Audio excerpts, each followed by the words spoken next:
নমস্কার, মা কল্যাণেশ্বরীর সকল ভক্তদের বিনম্র প্রণাম জানিয়ে আজকে ভিডিও শুরু করলাম। তো সকলে ভালো আছো নিশ্চয়ই, মায়ের কৃপায় আমিও ভালো আছি। তো বৃহস্পতিবার আজকে লক্ষ্মীবার মায়ের মন্দিরে চলে এসেছি। আর আজকে সকালবেলা আমাদের এদিকে একটু ভালোই বৃষ্টি হলো, আর গতকালও ভালোই বৃষ্টি হয়েছে, যার জন্য একটু ঠান্ডা ঠান্ডা ওয়েদার। মাঝে যা গরম পড়েছিল, কার্তিক মাস বোঝা দেয় এত গরম লাগছিল। যাই হোক, বৃষ্টি হয়ে এবার মনে হচ্ছে ঠান্ডা ভাব পড়বে। আর আজকে তো জগদ্ধাত্রী পুজো, ওদিকে চন্দননগর কৃষ্ণনগরে মায়ের পুজোর ধুম লেগে গেছে। আজকে যেহেতু নবমী তিথি, কৃষ্ণনগরে মায়ের পুজো হবে। নবমী তিথিতেই তো মায়ের পুজো হয় জগদ্ধাত্রী, তো অনেক জায়গাতেই হবে।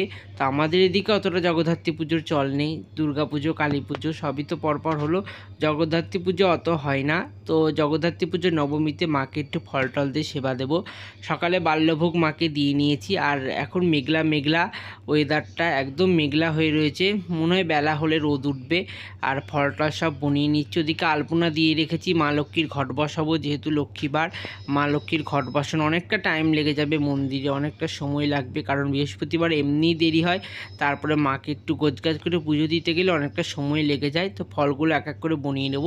সমস্ত কিছু একা হাতেই করি, আমার করতে খুব ভালো লাগে। এই কাজের মধ্যে একটা শান্তি আছে, ভালোবাসা আছে। সেটা সেই বুঝবে যে মাকে ভক্তি ভরে পুজো করে, যে ভগবানকে ভালোবাসে, ভগবানের সেবা দেয় প্রত্যেক দিন, সে বুঝবে এর মধ্যে কত শান্তি আছে। আর এরপরে দেখো সব ফলগুলো বনিয়ে আমি থালায় থালায় সুন্দর করে সাজিয়ে নিয়েছি।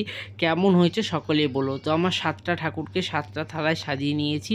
তো সব ফল সন্দেশ দিয়ে সুন্দর করে সাজিয়ে নিয়েছি।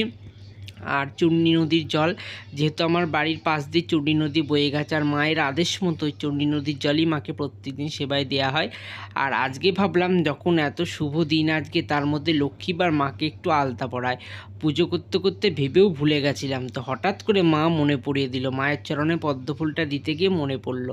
তো তখনই আমি আলতা শিশি খুলে মাকে আলতা পরাতে শুরু করলাম। মায়ের অনেক আলতা রয়েছে, কিন্তু প্রত্যেক দিন তো আর আলতা পরানো হয় না, বিশেষ বিশেষ তিথি নক্ষত্রে মাকে আলতা পরানো হয়।